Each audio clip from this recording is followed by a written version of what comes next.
Hey guys, and welcome back to another episode of Everquest Old School. And on this episode, we are over in Unrest today. Finally, we've gotten a group over here. Now, I am a little low, not necessarily for the zone, but just for the people who are on today. They're a little higher than normal, and so a little slim pickings with finding a group.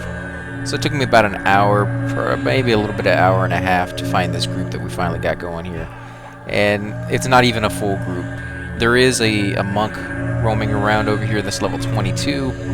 That's a little bit too far out of our range. We tried grouping with him just to see what would happen, and it didn't work out too well. I wasn't getting any experience, so he went ahead and took off. But we're going to try to do it with just the three of us. Now, we do have some really cool buffs on. The Cleric came over and was offering reses as well as some health buffs just to, like, just try to make a little bit extra cash, and I can understand that because spells are really, really expensive the higher level you go.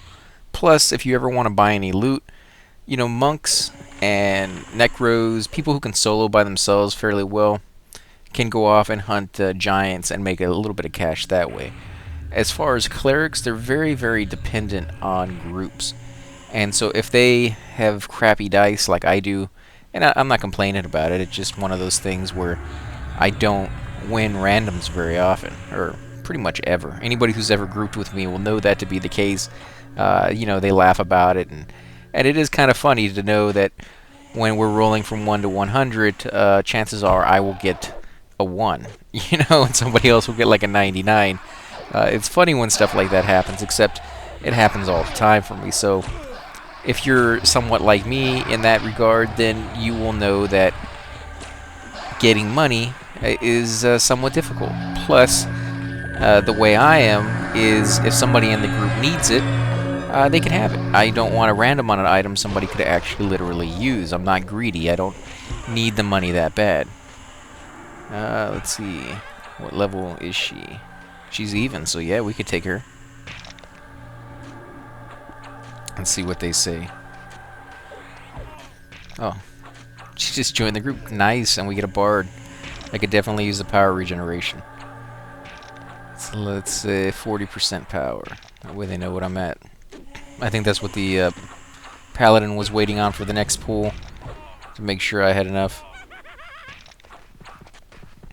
But yeah, so if you're in that situation, sorry guys, then I can understand coming back to lower levels and say, hey, I'll give you guys some buffs, I'll give you guys some reses that you don't have available to you for a little bit of extra cash. But with that said, I don't ever really do that myself. Plus, even if I was going to do something like that, if somebody came up to me and said, hey, can you toss me a res, and they didn't have any cash on them, I would still do it. In fact, the way I am, I do it anyways. When I got my sprinkler for my cleric, I literally used to show up to zone entrances, and while I was sitting there looking for a group, I would go ahead and just toss the res on every single body there at the entrance, because that's where people will usually drag their corpses if they want to res.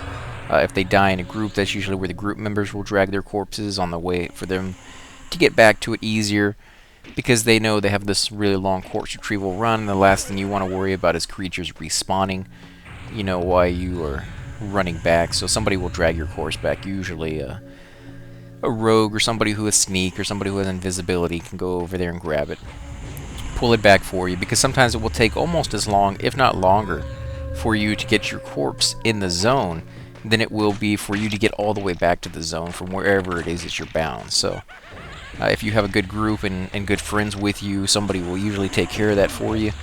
And so there usually be, 10 or 15, sometimes more. You can really tell how hard a zone is by how many corpses are at the zone entrance. And so what I would do is I would just toss a res on everybody, and about 1 out of 10, 1 out of 15 would actually accept. The other ones either wouldn't be online, they weren't looking for a res at the time. Maybe that was an old corpse they put there 5, 6, 7 days ago, and they're in another group at the moment, in another zone, and they may want that res, but they can't take it at that moment, so they just let it expire. and then get one maybe a little bit down the road or something. By them saying no, it doesn't get rid of the corpse. It doesn't make sure that they can't ever get a res on it again. It's just saying that they're not getting it from me at that moment.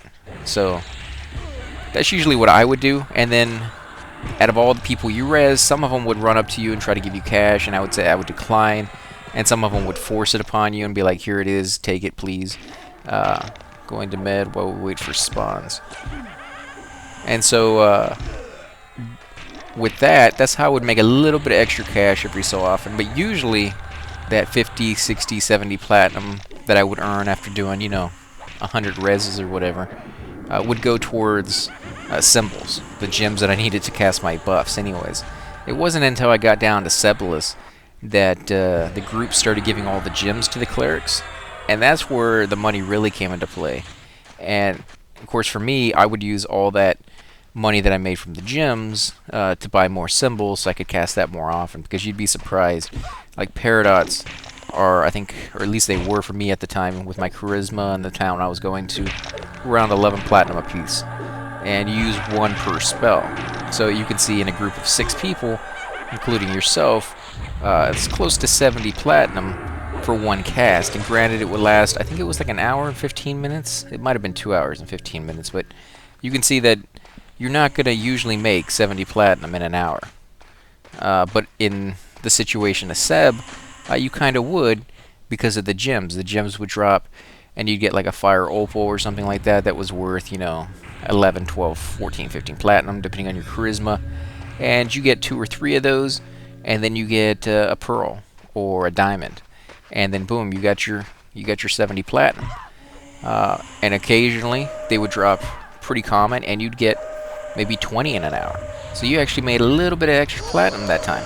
Makes up for those groups that you're hunting a little further down where you don't make any money actually. It's just all experience, all killing, and you're going through your gems pretty quick. And there were times where I was kind of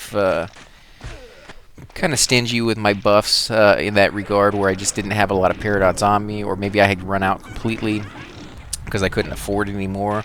And so the group would get mad that I was only casting it on the tank because I was down to like 2 or 3.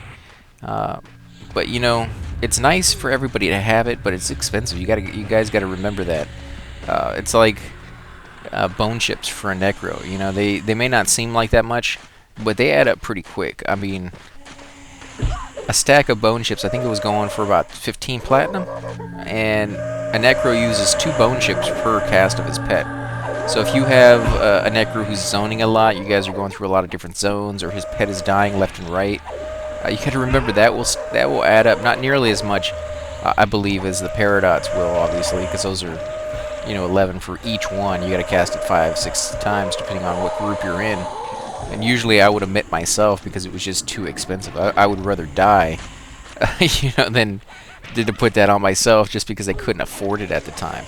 Granted, if I had money, coming out of the yin yang, then yeah, I would definitely cast on every single person every single time. But it's not how this game works. Sometimes you're broke. Sometimes you have quite a bit of platinum on you, and other times you're right in the middle. I mean, it depends on what time of the day, basically, in the life of your character that somebody finds you.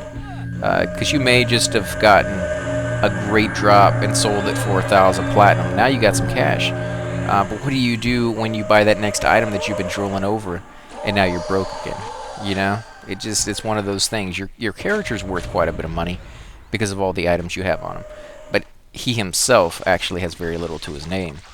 And so I do understand people coming over and offering clarity and reses and buffs and things of that sort for money, but that does rub some people the wrong way. I've watched a lot of videos and people talk about that, and they're like, they really, really hate people who do that kind of stuff. And I'm like, I understand that point of view, but I also know it from the other side, where you need a little bit of extra cash, which is why I would suggest that if you're going to do that, just be open with it. You can charge, but make it reasonable, and then don't make it mandatory. Basically, the way I prefer it is, say you're looking for donations or tips, and then it's up to each individual person to decide how much they want that. And you'd be surprised if people can afford it, if they have the platinum on them.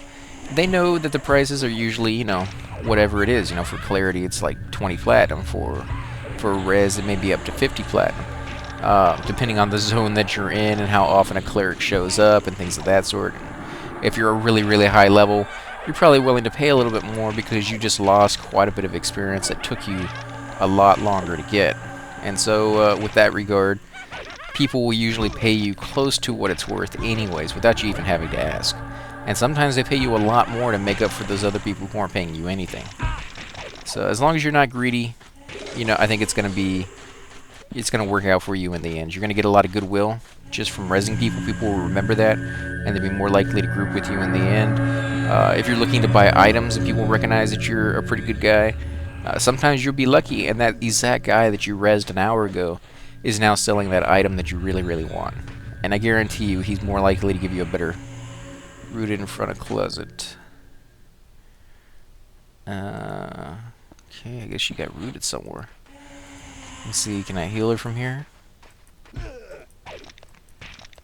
Nope. I don't know where the closet is, otherwise I go get her. Here she comes. And I'll probably get every enemy on my butt. Yep. Let me root it real quick.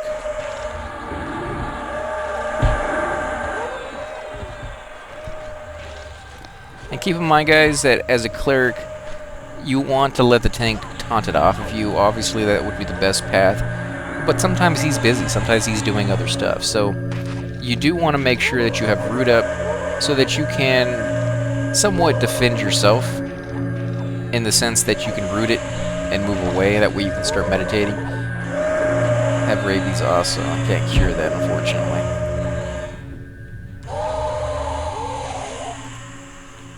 Let me tell her.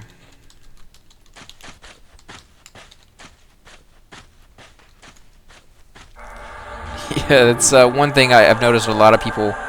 Maybe the paladin can, yeah. Maybe. I mean, gonna get that a lot in here. Yeah, I think I get that at a higher level, but I just literally got my new spells at 14, so it's gonna be a few levels before I get my next one. I didn't look it up, but I think it's something like 18 maybe, or a little bit longer than that, so I was kind of worried to look it up and see what the price was on my next level spells, because I spent like 60, 70 platinum alone on this level.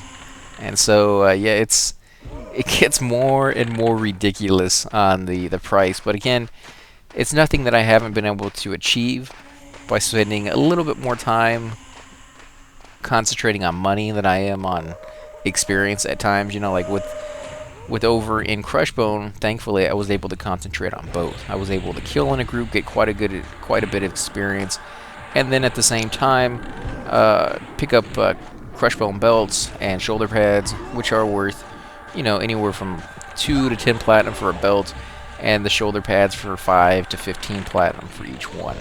And you need 2 to turn in, so you can usually sell those off in groups, or sometimes people just need one extra one, so it's not too hard to sell either the belts or the shoulder pads. But thankfully, it's a good bit of income coming into you constantly if you're willing to sell it and not turn it in. So I would bypass the experience for the actual money at times just so that I could buy that level spells. Let me go ahead and toss her another heal when she comes back. What's this guy? Red.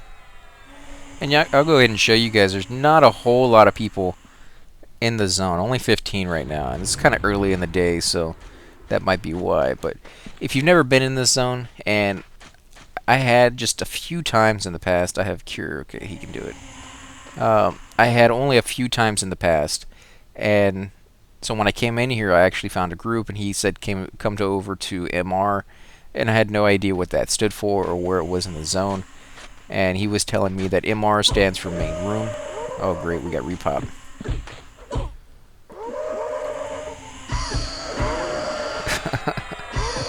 Yeah, the moment I heal her, I'm gonna get all of these guys on me.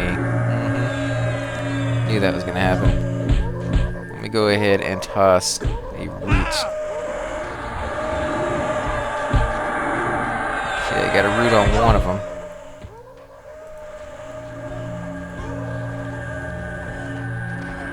I got another guy. Let's go ahead and toss a root on him. He got it off me, thank you.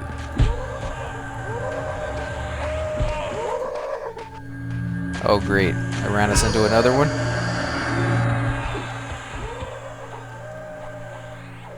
So hopefully I can keep up with the heals. Down to 40. There's a new heal, man. Oh my god, it takes so much power. It's crazy, but our tank is doing a great job of keeping aggro. Yeah, I need to get some better equipment. I mean, I hadn't really been too worried about that just yet because, you know, I'm kind of low level and just getting into the game, and I don't have any money, obviously, like I said before. So I was like, I wasn't really too worried about equipment. I knew I would eventually start going to zones where I could get better stuff just off the mobs alone, but with only 421 mana, definitely feeling. I mean, my wisdom is a little higher than most just because I started with so much. I got 133, but I could definitely use some better gear just to make things a little bit safer.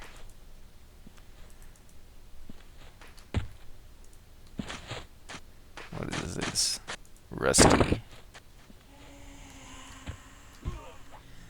Let's go ahead and toss him a heal real quick. Doesn't need to be healed all the way up, but enough that he feels comfortable and he doesn't have to worry about dying.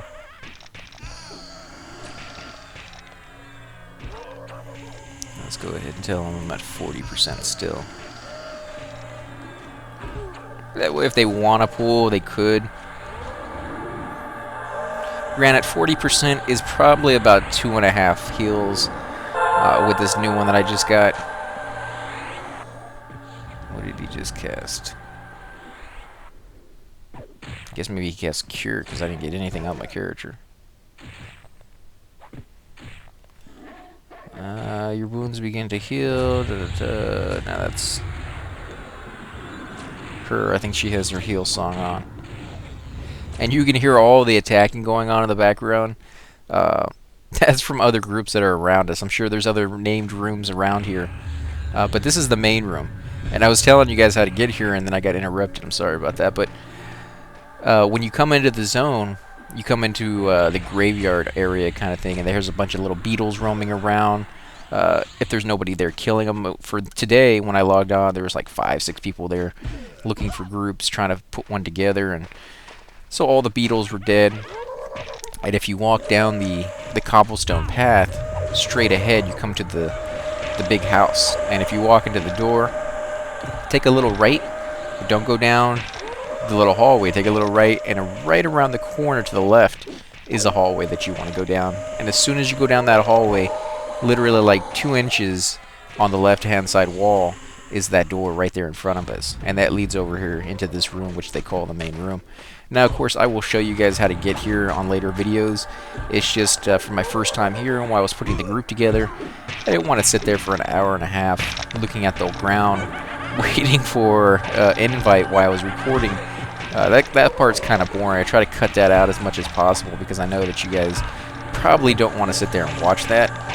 If you do, that's fine. I'm more than happy to record it, and I'm sure I can find something interesting to talk about, but it's just not a lot of action going on. There's not a lot to see. And you can see right here, there's pretty cool animations on the zombies and the ghouls and the skeletons, and they got great sound effects. These are stuff that you'll remember that will haunt you forever. Let's go ahead and toss a heal on him.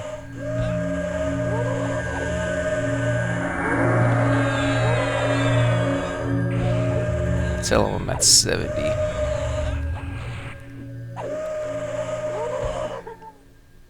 Now, I never knew, or I don't know for sure, but I'd be interested to see a video from like a dwarf as a fighter, because as a Shadow Knight, I was always constantly a little taller than most of the creatures I was fighting. Not always, but for the most part, it seemed like I was, and so I was looking down at the creature a lot. as a cleric, I'm usually in the back, and therefore I'm usually looking straight ahead at the creature, you know, almost eye level a lot of the time. And I'm wondering, you know, as a dwarf or as a gnome or any of the small little classes, or races, I should say, are you constantly looking up? I mean, do you just see like crotch all the time, or are you actually seeing like a better image? Is it like right above his head? Because that would be weird to always constantly be looking at like their feet and stuff if you're looking straight ahead rather than, you know, and if you look up, I don't even want to know what you'll see on like the orcs when they're wearing their little loincloth and stuff, but I don't know, that would definitely change the perspective of the game for you. You know, just seeing the creature in a different way because you're too low to the ground or something. Like right now, I'm sure he has just a great view of the guy's butt. Because this looks like where his eye level is. I never noticed that before until I started sitting here in the background just watching other players, and I'm like, oh, that would be a horrible, horrible view to have, but it's interesting, you know. I would love to see videos of that. If one of you guys are doing Let's Plays and you're playing like a dwarf or something like that, let me know.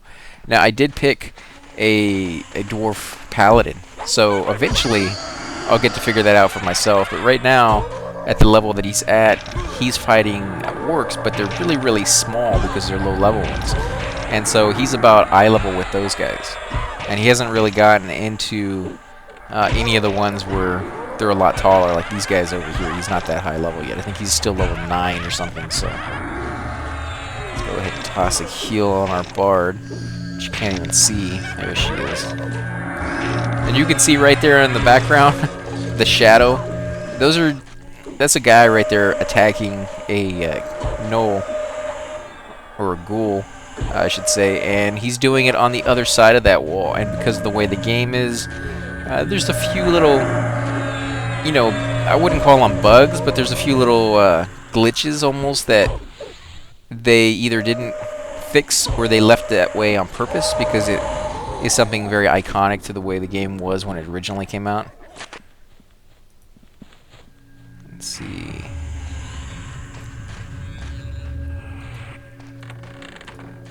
Anything good on those? I can't leave that too far away. How about now? Preserved hops. I wonder what that's for.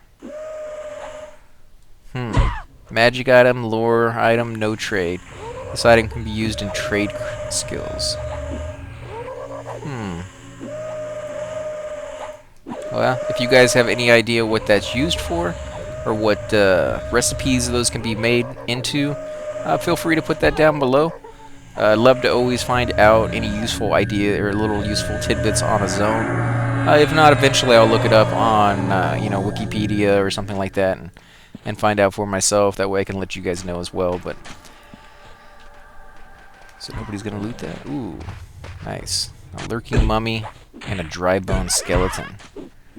Wow, somebody's getting hit hard right there.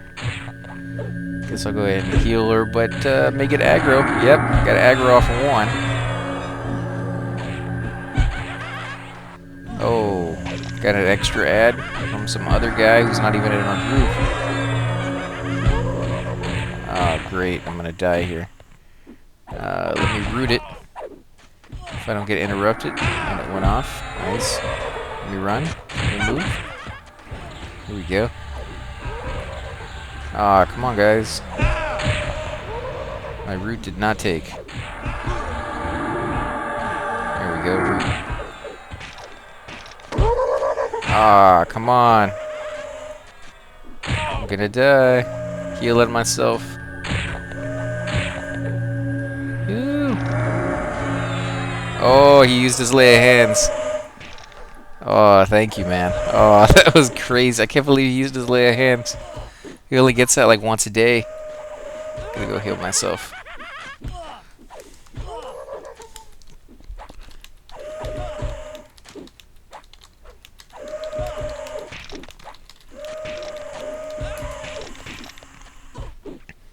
Yeah, that's not something I take lightly, the fact that he used that. This obviously, as the tank and as a character who can heal somebody, you should use that if somebody's about to die, but man, it's not something you get to use that often, so I can totally understand when they don't use it because they don't always have it up, and usually a lot of people will save it for themselves rather than just kind of use it in a group experience. But there's plenty of groups out there, especially at later levels, where you'll go the entire group never actually taking too much damage. Like the group is just really easy because of the players you have and the creatures you're fighting and things of that sort. So let's see if I can toss her another heal.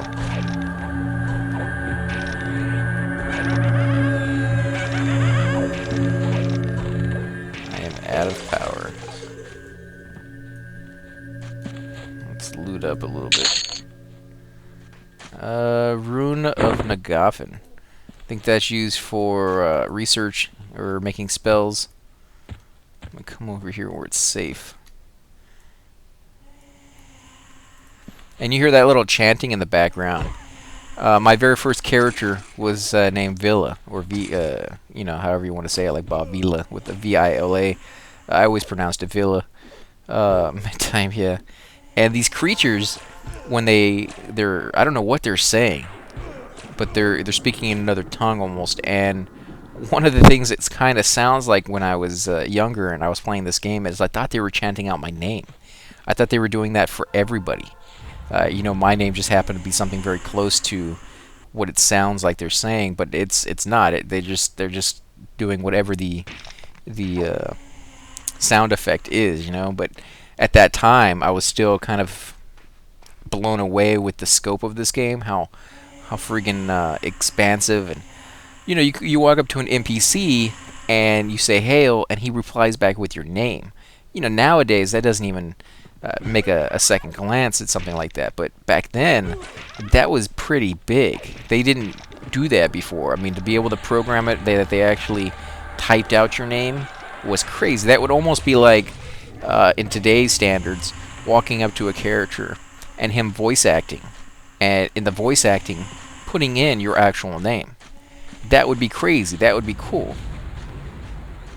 Can I bum some food from somebody? Thank you, no problem. Okay, so she got some.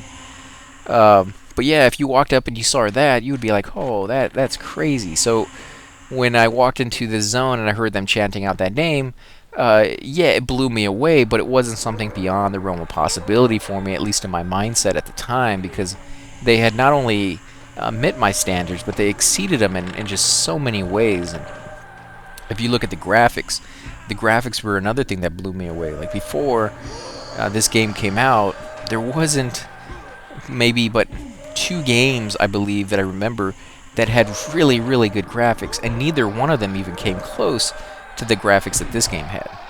And so this is like, to me, and for my generation that was playing, this was like the virtual reality kind of thing. It was like, it was so immersive, and it was so beautiful with the graphics, and so detailed in the story, and the text responded to you, and you got to respond back to the text. It was all these different games, all these different genres, and all these different aspects of those games that they had been perfecting for the last 10, 15, 20 years, coming together into this one game and actually working perfectly to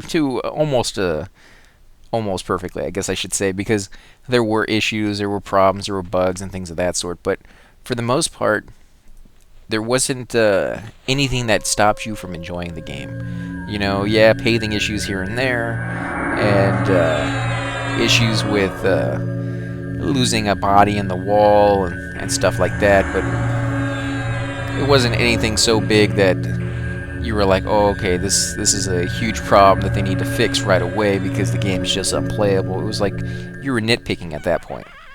Anyone got a body around here before I leave? 96% res. So he's not saying he's charging. He's not saying he's taking donations. He's just doing it for free. And again, of course, they all will take donations if you have the money to spare. And for me, I would always decline it. And so usually you'd get a couple people in there who just insist and be like, here, take it, take it, take it. And in those situations, I would just take the cash because I'm trying to be nice, but at the same time, I need the extra cash. I always needed that as my cleric, to be able to afford my next level spells and things of that sort. But She went off way too soon. Let's see if I can work up enough to kill her again. Oh, of course, that got a fizzle. She's gonna die. Well, I heard a skeleton die, so maybe she won't. There we go. So 12% to 25%. So about a 13% increase in health per heal spell. It's not too terribly bad. I just wish I was a little higher level, man. It's hard to really be an efficient healer here at my level because these guys have so many hit points, creatures are doing so much damage, and my power pool is just so small that they're literally waiting on me to get more power. If I was able to be at full power all the time, they could just keep pulling and pulling and pulling, but right now they're constantly having to sit here and wait for me to med up. And I feel a little bit bad about that because I would like to, obviously make more experience myself, but I don't want to keep them from getting the experience that they could possibly get otherwise. And there are a lot of high-level people in the zone right now, so I'm sure they could find somebody else to be in the group with. There's not a lot of healers, unfortunately, right now, so that's kind of probably why they're willing to put up with it, or at least accept it a little bit more and not really complain too much. And as a bard, granted, you're not going to take the greatest hits in the world anyways, but she gets hit pretty hard. A lot harder than I would imagine bard should get hit. Begins to cast a spell, so he's a healer as well, 60%. Oh, he's a druid. He's casting regeneration. Nice. 2 little things of regeneration. Definitely going to help their life go up a lot faster. And that's one of the benefits to having several different kinds of healers, either in your group or in your raid, is they all have their own little abilities that they can cast. The Cleric's going to have his buffs that he could do for his AC and for hit points. The 3 buffs, he gets 2 ones that don't cost anything but power, and then he gets 2 or an extra one that's symbols that cost a gem of some sort. At different levels, it's different stuff. Peridot is the one that you get used to spending at higher levels. That's really, really expensive. It's like 11 platinum, like I mentioned before in the past. But druids will have their regeneration spells, and they also have their damage shield, which is really good as a buff to put on somebody. And they also have what is their other one? I know they get the heal is the same thing as a cleric, but they get them at a lower level or a higher level. The lower level spells, I think they're something like 4 or 5 levels behind a cleric. So, oh great, he went linked in. I don't know if he did that on purpose. Maybe he's high enough level he doesn't have to worry about coming back with the room spawn. Go ahead and tell him 40%. Everybody's full life. And they got regen on, so they should be good. You can see as soon as I tell him I have like 30 or 40%, see she's running around the room. You can see her shadow through the wall. But as soon as I tell them I have that, they take off running to go look to find something. So they are waiting on me. It's not my imagination or anything. They are waiting on the cleric to get more power. And it's a good idea to do so because you don't want to pull too soon and then die, especially as low as her life has been getting lately. But I know, like I said before, I'm repeating myself, but I feel bad when the group has to wait, especially since it's almost a full group and they're being slowed down because of their healers. So I don't know if we could get an extra healer in here somewhere. I know the paladin is a healer, kind of technically, but I don't really consider him a healer because that's not going to be his main job. And as a tank, you don't always get time to sit down and meditate. I remember plenty of times with my Shadow Knight quite literally running out of power and not even be able to cast a spell to pull the creature with, the Dooming Darkness spell or whatever, because I hadn't had time to sit down in so long. And I didn't really need to. Like, there was groups out there that were doing so well that I didn't need to sit down. I didn't need to cast my Dooming Darkness. I would just pull it back to the room, and within a matter of seconds, the group would kill it. We just had that much DPS. And so in situations like that, I wasn't worried about, snaring the creature so it didn't run away. I knew as soon as I brought it back, the group would handle it. They would snare it, they would root it, they would blast it, they would just kill it before it even had a chance to turn around, let alone walk out the room. So, but there are groups out there where you won't have as much DPS, and you will have issues with that. And if you don't snare it or root it or do something, it will start to walk down the hallway and maybe pull a couple other creatures that had respawned in the meantime. So, yeah, it's definitely something you have to consider based off of who you have in your group. Let's see, let's go ahead and sit down. I'm still about 65, yeah, 70% almost. So this is a cool little area. I haven't quite used any of my direct damage spells, but I have, starting at level 14, some decent ones versus skeletons, the Expulse Undead spell. I also got Smite, which is just a damage spell versus anybody, whether they're undead or not. Expulse Undead will only work on undead creatures, zombies, skeletons, I think ghouls. I think they work on ghouls as well, even though I don't know if a ghoul is actually considered undead or just a really, really creepy character, inside of like Halloweenish. But this would definitely be a good zone to come to during Halloween to do some Halloween episodes. I may actually have to do that. But right now it's not even close to Halloween, so...